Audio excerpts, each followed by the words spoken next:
नमस्कार, मैं हूँ चेतना और डीसी न्यूज़ इंडिया के साथ फिलहाल जुड़ चुके हैं हमारे नो योर नेता में खास रामदास आठवले जी, जो कि रिपब्लिकन पार्टी ऑफ इंडिया के नेता है, सर्वेसर्वा है। और आज इनकी पार्टी ने ऐसे ही 39 जगह पर रिपब्लिकन पार्टी ऑफ इंडिया के इंडिविजुअल कैंडिडेट्स को सीट देने का फैसला किया है। आपको बता दूं कि रामदास आठवले जी ने जब प्रेस कॉन्फ्रेंस ली तब प्रवीण दरेकर जी का आगमन होता है। बीच प्रेस कॉन्फ्रेंस में बात कही जाती है कि रामदास आठवले जी के मान सम्मान का ध्यान रखा जाएगा और महाराष्ट्र का इतिहास गवाह है कि जहां जहां रामदास आठवले जी होते हैं वहां वहां जीत सुनिश्चित तौर पर होती है। लेकिन इस बार समीकरण किस प्रकार बिगड़े या फिर ना बन पाए, इस बात की जानकारी हम लेंगे सीधा आठवले जी से। जी सर, क्या बात हुई थी, किस मुद्दे पर एक आपसी फाइनल सहमति नहीं बन पाई, ये क्या घटनाक्रम रहा इस पूरी बात नहीं, एक तो ऐसा है कि Republican party of India Bharatiya Janata party का एक अनेक सालों का मित्र है। 2012 में जब बाला साहब ठाकरे जी को मैं मिला था और भारतीय जनता पार्टी को भी मैं मिला था, तब उनके तरफ से, बाला साहब के तरफ से मुझे ये ऑफर थी कि भाई शिव शक्ति भीम शक्ति होनी चाहिए और आप अगर हमारे साथ आएगी तो जरूर हमारी महायुति को और सत्ता मिल सकती है। तो रिपब्लिकन पार्टी ऑफ इंडिया ने अनेक लोगों के साथ बातचीत होने के बाद हमने निर्णय लिया था कि बाबा साहब अम्बेडकर जी की विचारधारा तो मानते हैं, नीला झंडा हमारे साथ में है ही है। दलित, पिछड़े, ओबीसी, माइनॉरिटी, झुग्गी झोपड़ी में रहने वाले लोग, बेरोजगार लोग, विधवा महिलाएं, युवा है, किसान है, तो ऐसे लोगों को साथ देने वाली रिपब्लिकन पार्टी ऑफ इंडिया है। तो इसी तरह मतलब हम बीजेपी के साथ और शिवसेना के साथ 2012 के बीएमसी चुनाव में आए थे।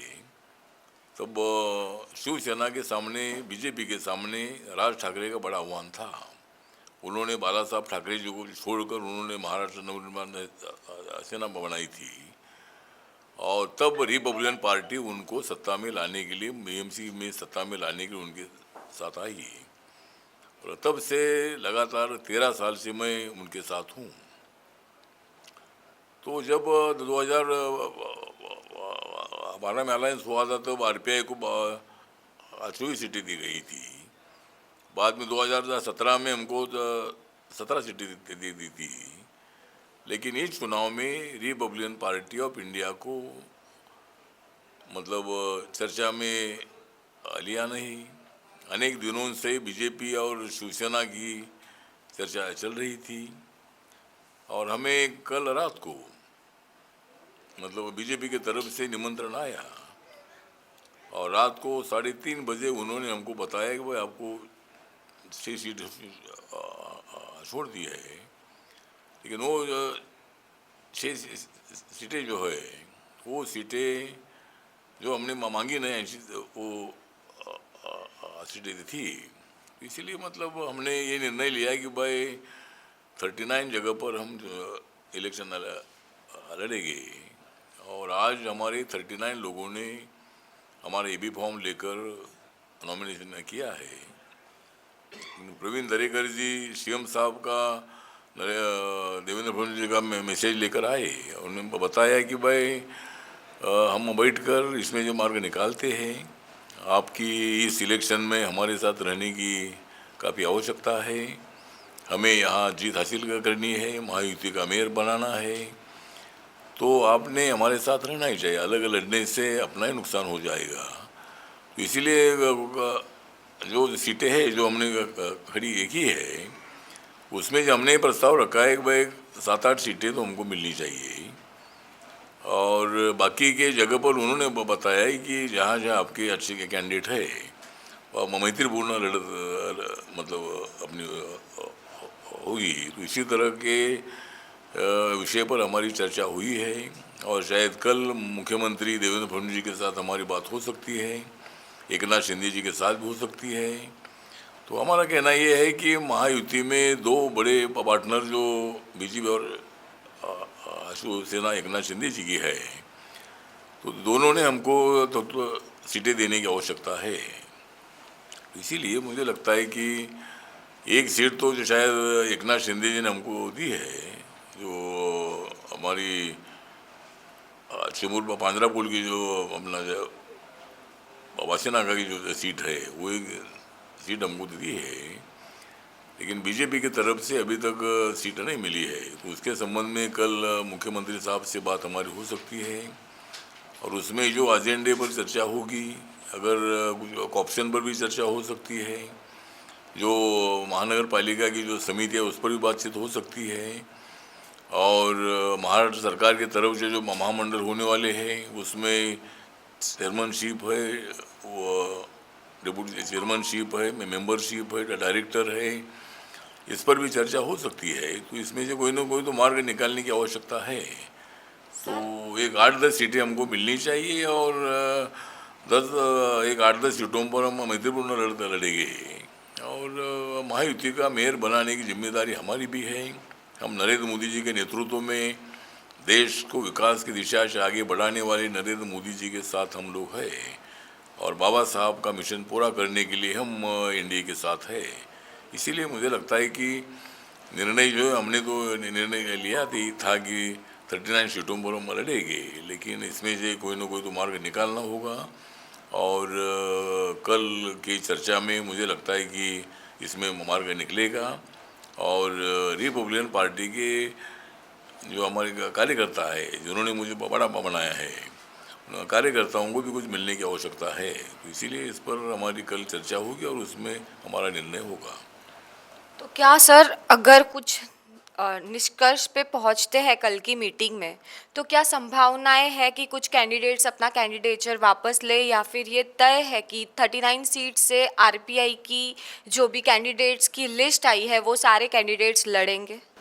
नहीं, अभी एक तो चर्चा तो सभी ना नहीं लड़ेगी, लेकिन उसमें से 15-20 कैंडिडेट लड़ सकते हैं और बाकी के लोगों को मतलब जो कैंडिडेट वहाँ चुनकर आने की संभावना है, जो अच्छा वोट लेने की संभावना है, ऐसे लोगों को हम लड़ाएंगे, बाकी के लोगों के साथ हम चर्चा करेंगे और कुछ विड्रॉल हमें करना होगा। लेकिन बीजेपी ने भी मतलब कुछ उम्मीदवार विड्रॉ करने चाहिए और 2 तारीख को वापस लेने का वक्त है। तो मुझे लगता है कि इसमें बीजेपी ने और शिवसेना ने भी कुछ उम्मीदवार पीछे लेना चाहिए और हम भी मतलब कुछ उम्मीदवार पीछे लेंगे और महायुति मजबूती के माध्यम से हम लड़ेंगे, ऐसा मेरा मानना है। तो इसी तरह हम आगे बढ़ेंगे और इसमें से जरूर मार्ग निकलेगा, ऐसा मुझे पूरा विश्वास है। सर, जैसा कि हमने देखा है पहले विधानसभा चुनाव, फिर लोकसभा चुनाव और अब बीएमसी के चुनाव, आपने प्रेस कॉन्फ्रेंस भी ली, उसमें भी बताया आपने कि किस प्रकार महायुति ने आरपीआई को हर वक्त इग्नोर किया है, आरपीआई को हर वक्त वो मान सम्मान से वंचित रखा है। और इसी बीच अब कांग्रेस की भी वंचित बहुजन आघाड़ी के साथ एक युति हो चुकी है, जिसके चलते उनका पलड़ा भी भारी है। तो ऐसे में महायुति के पास आप एक वो चेहरा थे जो कि वंचित या बहुजन समाज के लिए एक काम करने के लिए जाने जाते हैं सर। तो मुझे लगता है कि आपको भी इस बात पर एक महत्व मिलना चाहिए था सर, जो कि शायद देने में महायुति विफल रही है। जो कि प्रवीण दरेकर जी जिस प्रकार आए थे प्रेस कॉन्फ्रेंस में, उस हिसाब से राजनीतिक गलियारों में चर्चा काफ़ी तेज थी कि इस बार हल निकलेगा, लेकिन ये होने के बावजूद भी हल नहीं निकल पाया सर। तो क्या कहता है कि क्या महायुति में जीत का अहम चरम सीमा पर पहुंच चुका है कि क्या वो सामान्य पार्टी या फिर जिनके साथ इतने बड़े बने हैं उन लोगों को इग्नोर करने लगे हैं सर? नहीं, मुझे लगता है कि इग्नोर करने का विषय नहीं है। उनका भी ये प्रॉब्लम था कि भाई शिवसेना को उनको एडजस्ट करने की आवश्यकता थी और शिवसेना ने 90 सीट ले ली है और 137 सीटों पर बीजेपी लड़ रही है। लेकिन इसमें से 10-15 सीटों पर आरपीआई को सीट देने की आवश्यकता थी। जिस तरह वंचित बहुजन आघाड़ी अपने कांग्रेस के साथ आई और उनको 62 सीटें दी है उसके मुकाबले में वंचित बहुजन आघाड़ी से आरपीआई की ताकत यहाँ पर बड़ी है। एक बार हमारे 12 कारपोरेटर चुनकर आई थी। मेरे ग्रुप का मैं मेयर भी मतलब एक बार यहाँ पर बना था, और एक बार हमने हमारे बलबूते पर भी हमने 4-5 सीटें एक बार चुनकर लाई थी। तो हर बस्ती बस्ती में, हर वार्ड में, हर तहसील में रिपब्लिकन पार्टी का यूनिट है। तो इसीलिए मुझे लगता है कि वंचित से भी ज़्यादा ताकत हमारी यहाँ होने के बावजूद भी हमको निगलेक्ट करने का काम जो हुआ ये अच्छी बात नहीं है। रिपब्लिकन पार्टी ईमानदार लोगों की पार्टी है, जिनके साथ रहते उनको पूरा साथ देने की जिम्मेदारी हमारी होती है।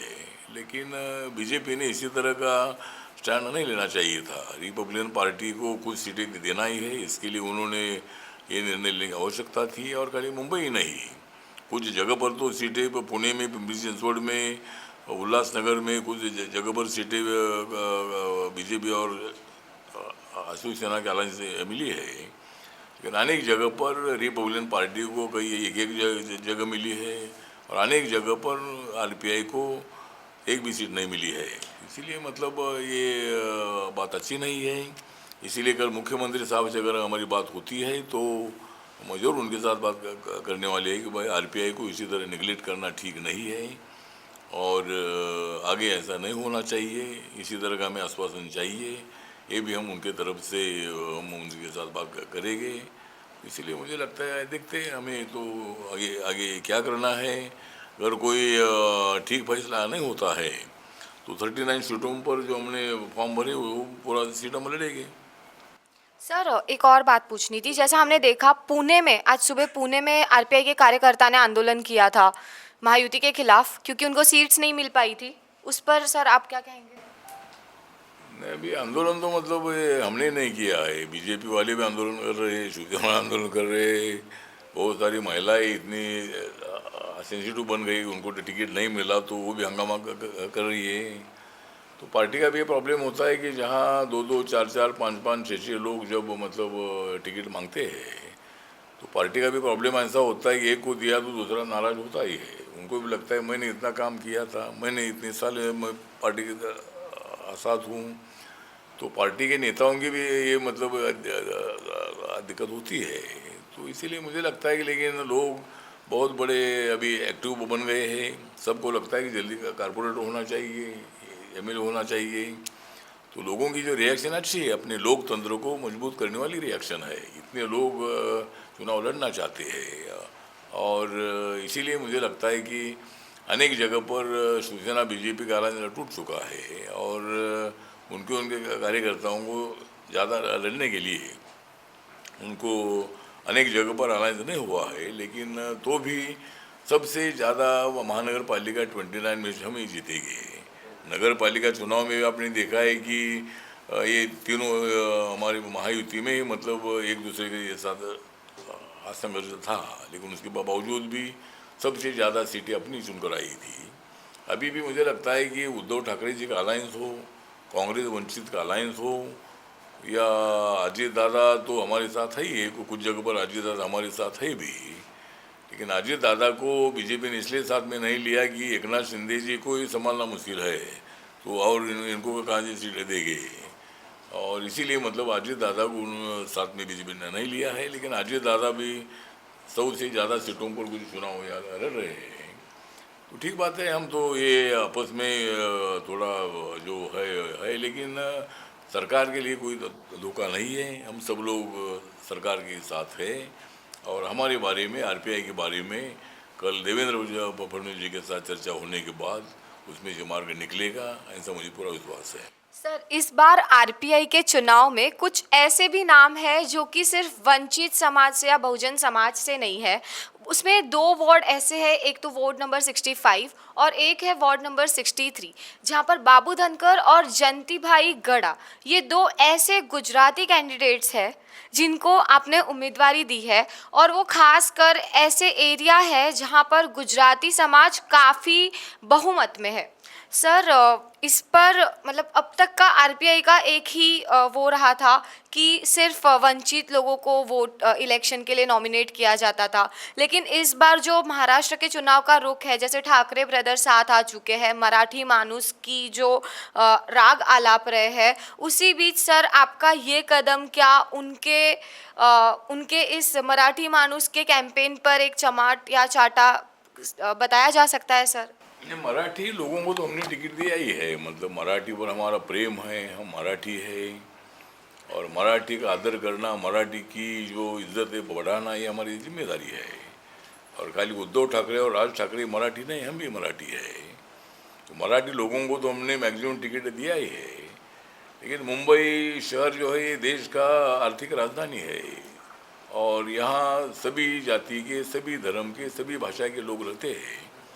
इसलिए मतलब जयंतीलाल गड़ा जो है ये हमारे गुजराती सेल के मुंबई के अध्यक्ष भी है और ये बिजनेसमैन भी है, तो उनको हमने 65 में टिकट दे दिया है और वो मतलब अंधेरी तालुका में आता है। और उसके साथ साथ हमारे बाबू आशापा धनगर है, ये भी गुजराती भाषिक है, इनको 63 से हमने टिकट दिया है। दोनों ने भी मतलब नॉमिनेशन किया है। तो हमने जो भी टिकट दिया उसमें महिला भी है, ओबीसी भी है, जनरल कैटेगरी भी लोग हैं, ऐसे सभी लोगों को हमने टिकट देने का प्रयत्न किया है और 39 सीटों पर हमारे कैंडिडेट खड़े हैं। हमारे पार्टी के पास 78 लोगों के एप्लीकेशन आए थे। जब हमने जो जो उत्सुक कैंडिडेट है उसके लिस्ट उनके नाम हमने मांगे थे, तो 78 लोगों ने पार्टी के फॉर्म लिए थे और इसीलिए रिपब्लिकन पार्टी अगर चाहेगी तो 227 सीट भी लड़ सकती है। हर वार्ड में हमारा पार्टी का यूनिट है, लेकिन जीत कर आने के लिए अलायंस के बगैर हम नहीं आ सकते हैं, क्योंकि दलित वोट की संख्या अनेक जगह पर है भी है, लेकिन दूसरों के वोटों के सपोर्ट से हम नहीं जीत कर आ सकते हैं। इसीलिए अलायंस की आवश्यकता है और इसीलिए बीजेपी के साथ, शिवसेना के साथ हमारा अलायंस है। और जयंतीभाई गड़ा और बाबू धनगर दोनों गुजराती कैंडिडेट को हमने टिकट दिया है। वहाँ गुजराती समाज की संख्या बहुत बड़ी है। वो समाज के लोगों को मेरा निवेदन है कि भाई रिपब्लिकन पार्टी ऑफ इंडिया बाबा साहब अम्बेडकर जी की विचारधारा की पार्टी है और अनेक जाति के, अनेक धर्म के लोगों को, भाषा के लोगों को साथ में लेकर चलने वाली हमारी पार्टी है।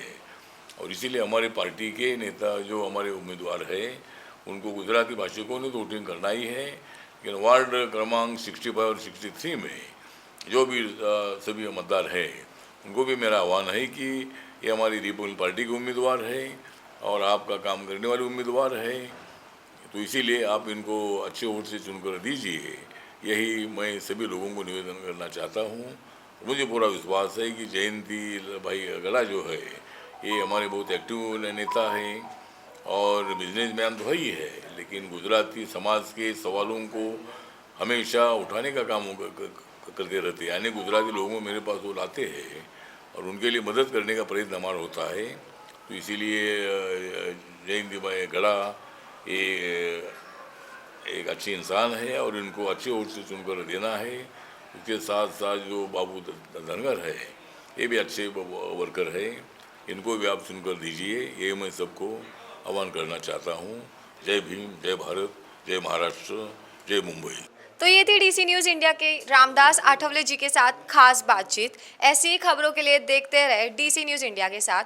कैमरामैन नितिन धोड़ी के साथ मैं हूँ चेतना राजा।